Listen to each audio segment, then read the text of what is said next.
नमस्कार दोस्तों, स्वागत है आपका सरनिमित विद कौशिक के वीडियो के अगले संदर्भ में। आज का वीडियो कुछ खास होने वाला है क्योंकि ये बिल्कुल अलग टॉपिक पे है, लेकिन बहुचर्चित टॉपिक आज के कार्यक्रम में। आज के कार्यक्रम में हर जगह देश में एक ही बात की जिक्र चल रही है, US tariff imposed on India.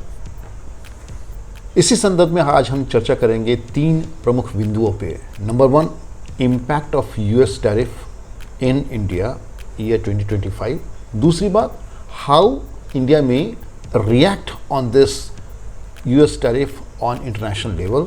और तीसरी सबसे ज़रूरी बात, क्या इस इम्पैक्ट यूएस ट्रैफिक जो हमारे पे आई हुई है, इसका म्यूचुअल फंड इंडस्ट्री 2025 पे क्या असर पड़ने वाला है। यूएस टैरिफ ऑन इंडिया, जैसा कि सर्वविदित है, इन अगस्त 2025 प्रेसिडेंट डोनाल्ड ट्रंप, यूएस के प्रेसिडेंट ने इंडिया के उत्पादों के ऊपर उन्होंने टैरिफ का शुल्क कहीं तो 25% से बढ़ा के 50% तक करने की निर्णय लिया है। यह यूएस टैरिफ इंडिया के रशियन ऑयल सप्लाई को लिए गए निर्णय के ऊपर है, जिसे बात करके वो 50% ज़्यादा टैरिफ लगाने की बात कर रहे हैं। इस टैरिफ बढ़ने के मोटे मोटे 2 कारण होते हैं जो कि हमारे इकोनॉमी के इफेक्ट डालते हैं और दूसरे स्ट्रेटेजिक और पॉलिटिकल रिएक्शंस पे भी असर डालते हैं। पहली बिंदु जो कि इकोनॉमिक इफेक्ट्स को असर करती हैं वो है एक्सपोर्ट एट रिस्क। करीब 30 से 35 बिलियन का जो उत्पाद है इंडियन मर्चेंटाइजर एक्सपोर्ट्स करते हैं अमेरिका पे, जो कि अभी एक रिस्क पे है बिकॉज इन टैरिफ में बढ़ोतरी की दर आई है। इनमें से कई एक इंडस्ट्री लेबर सेंसिटिव सेक्टर्स होती है, जैसे कि एग्जांपल के तौर पे उनमें टेक्सटाइल, जेम्स, ज्वेलरी और लेदर के गुड्स होते हैं, जिस पे बहुतायत से एक्सपोर्ट की मार इंडियन इंडस्ट्री पे पड़ी है और थोड़े दिन तक बाधित ज़रूर रहेगी। ऐसे प्रोडक्ट की टैरिफ बढ़ने के साथ ही एक्सपोर्ट की कॉम्पिटिटिवनेस की वजह से दूसरे देशों पे उनके बेनिफिट होने के आसार हैं। उनमें से कुछ एक जैसे कि वियतनाम, बांग्लादेश और जापान के नाम उल्लेखित है। दूसरा, एक इकोनॉमी के तहत दूसरा एक इम्पॉर्टेंट बिंदु आता है जीडीपी ग्रोथ रेट के ऊपर इम्पैक्ट। इंडिया के उत्पादों का करीब करीब 18% जो उनकी एक्सपोर्ट का रेशियो है वो कहीं तो भी यूएस मार्केट को जाता है, और जो कि इंडिया की जीडीपी की ग्रोथ में 2.2% तक कारगर होते हैं।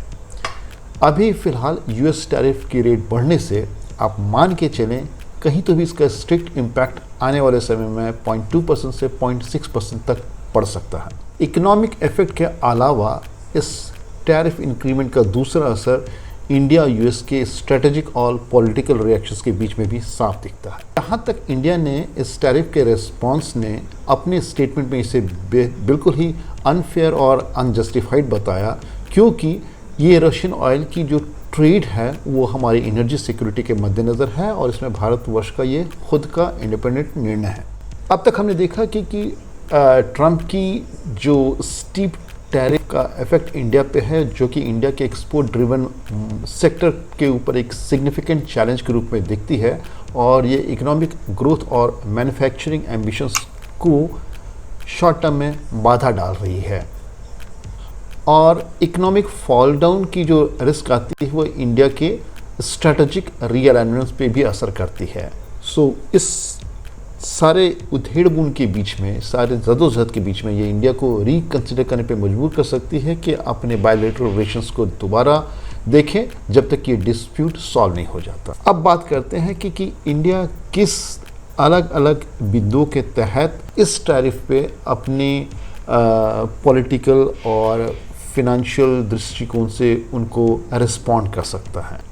भारतीय सरकार एक मल्टी प्रोलॉन्ग स्ट्रेटजी के तहत यूएस टैरिफ को काउंटर पार्ट करने के लिए अलग अलग कारगर कदम उठा सकती है। उनमें से कुछ एक की चर्चा हम आगे करने वाले हैं। पहला, रिटेलिएटरी टैरिफ, यानी इंडियन गवर्नमेंट यूएस गवर्नमेंट के टैरिफ के जवाब के ऊपर कुछ एक अलग प्रोडक्ट जो कि यहाँ से एक्सपोर्ट होते हैं उस पर काउंटर मेजर्स कर सकते हैं सेलेक्टेड अमेरिकन कमोडिटीज़ के ऊपर। लीगल प्रिपरेशंस पहले ही आके जा चुके हैं, जो कि वर्ल्ड ट्रेड ऑर्गेनाइजेशन के रूल के तहत आते हैं टू जस्टिफाई करने के लिए इस काउंटर टैरिफ, स्पेशली स्टील और एल्यूमिनियम पे। दूसरा आता है to give a pause on US defence purchasing.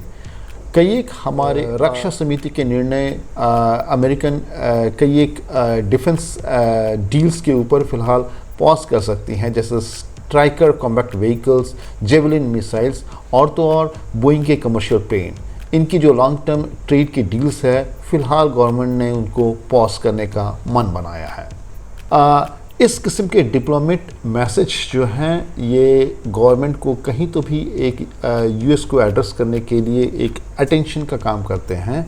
तीसरा एक महत्वपूर्ण अंडरस्टैंडिंग है डाइवर्सिफाइंग ट्रेड पार्टनर्स। जैसा कि हमने शुरू से ये चर्चा की कि यूएस अगर टैरिफ बढ़ाता है और फर्दर संज्ञान लेता है तो ये एक बहुत ही महत्वपूर्ण आधार है कि Indian government close trade agreements को डिफरेंट एरियाज़ में डाइवर्सिफाई करें, मसलन EU regions, Asian partners, to offset US based market senses. यानी जहां यूएस को आप केंद्र बिंदु बना के अब तक अपने प्रोडक्ट का इंपोर्ट करते हैं, why not to diversify this other part of the world. जैसा कि इंडिया और यूएस के बिजनेस और पॉलिटिकल रिलेशंस काफ़ी पुराने हैं और काफ़ी प्रागढ़ हैं, वो जाहिर बात है कि इस छोटी सी टैरिफ या छोटी बहुत संभावना के साथ लॉन्ग टर्म संबंध तो जो कि पहले से प्रागढ़ हैं टूटने से नहीं सकती, तो इसलिए इसमें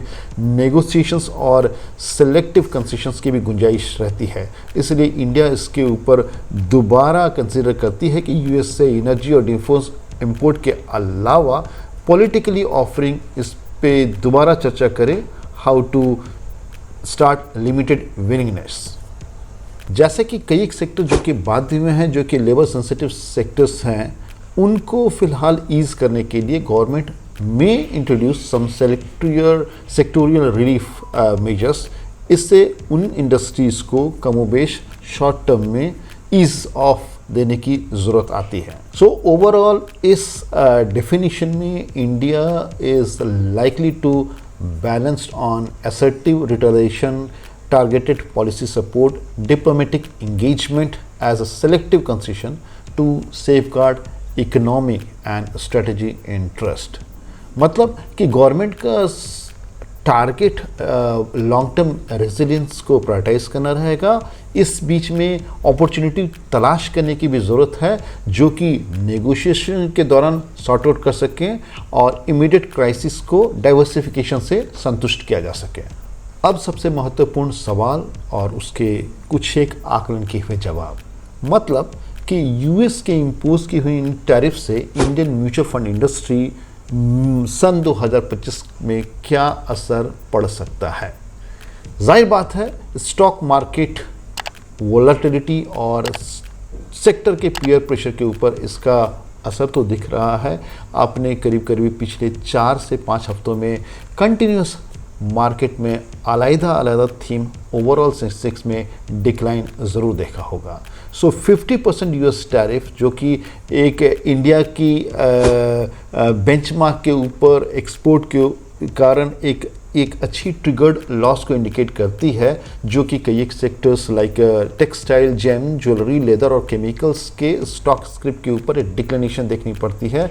ये फिलहाल फर्दर रिडक्शन की आकांक्षा करते हैं। के अलावा एक्सपोर्ट ओरिएंटेड कंपनीज से भी अपेक्षा की जा सकती है कि इनके भी ट्रेड बेस्ड वेरिएंसेस काफ़ी कम हो, उनकी भी सेल्स में डिक्लिनेशन आएंगी, प्रॉफिट मार्जिन में भी डिक्रीज होगी। सो ओवरऑल ये इसके स्टॉक्स के रिजल्ट और स्टॉक के नैव भी नीचे जाएंगे और ना ही ये इनके नैव की बचत से ऐसे म्यूचुअल फंड एएमसीज, ऐसे म्यूचुअल फंड के स्क्रिप्ट्स जो कि एक्सपोर्ट ड्रिवन मार्केट में अपना इन्वेस्टमेंट करते हैं, उनकी नैव में भी थोड़ी सी डिक्रीजमेंट की उम्मीद की जा सकती है। इस टैरिफ की वजह से दूसरे पहलू में एफआईज का पलायन भी बदस्तूर जारी है, लेकिन जिस हिसाब से पिछले 2 साल से आपने देखा होगा कि जहाँ जब भी अगर एफआईज की आउटगोइंग होती है तो हमारे डीआईज उसको थामते हैं, इसलिए ये वाला पार्ट कम आकलन है। लेकिन जब भी कभी हमारे पास अगर मार्केट में रैली आती है तो एफआई दोबारा जोड़ते हैं, but this is a point two consider. Mutual fund industry इसको रिकवर करने के लिए सेक्टोरियल शिफ्ट और डाइवर्सिफिकेशन भी कर रहे हैं। मतलब ऐसे फंड मैनेजर जो कि सर्टेन एक्सपोर्ट प्रोन सेक्टर में लॉस को आंकते हैं आने वाले टाइम में, वो वहाँ से अपने फोकस को चेंज करके डोमेस्टिक ओरिएंटेड सेक्टर मसलन बैंकिंग एफएमसीजी पे शिफ्ट करते हैं ताकि इसमें रिलेटिवली इनका इंश्योरेंस ज़्यादा हो। They are going to book less expecting loss overall on the fund portfolio.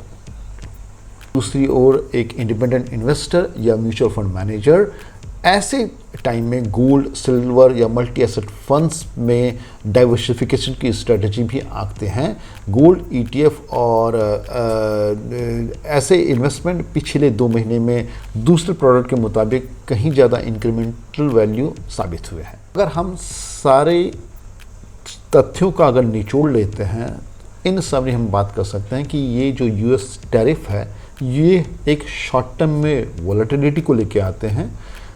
वैसे जो कि एक्सपोर्ट ड्रिवन फंड हैं, एक्सपोर्ट ड्रिवन स्क्रिप्ट हैं, एक्सपोर्ट ड्रिवन स्टॉक्स होते हैं, बट जहां हमारे पास इंडस्ट्री में स्ट्रॉन्ग एसआईपीज की इन्फ्लू है, सेक्टर डाइवर्सिफिकेशन है, ये हमारे इम्पैक्ट को कुशन करने का काम करते हैं।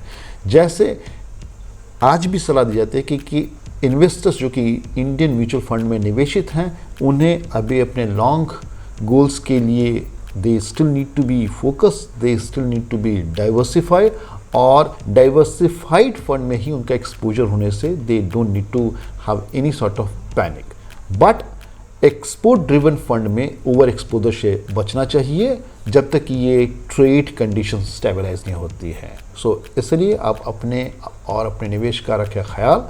मैं आपको बार बार बताना चाहूँगा कि मैं किसी भी किस्म का सेबी रजिस्टर्ड एडवाइज़र नहीं हूँ, इसलिए आप अपने फंड के लिए अपने पोर्टफोलियो की समीक्षा किसी भी सर्टिफाइड फाइनेंशियल एडवाइज़र या किसी चार्टर्ड अकाउंट से अवश्य करें। सो अपना निवेश का ख्याल रखें और जुड़े रहें कौशिक के साथ किसी भी सवालों के लिए। धन्यवाद।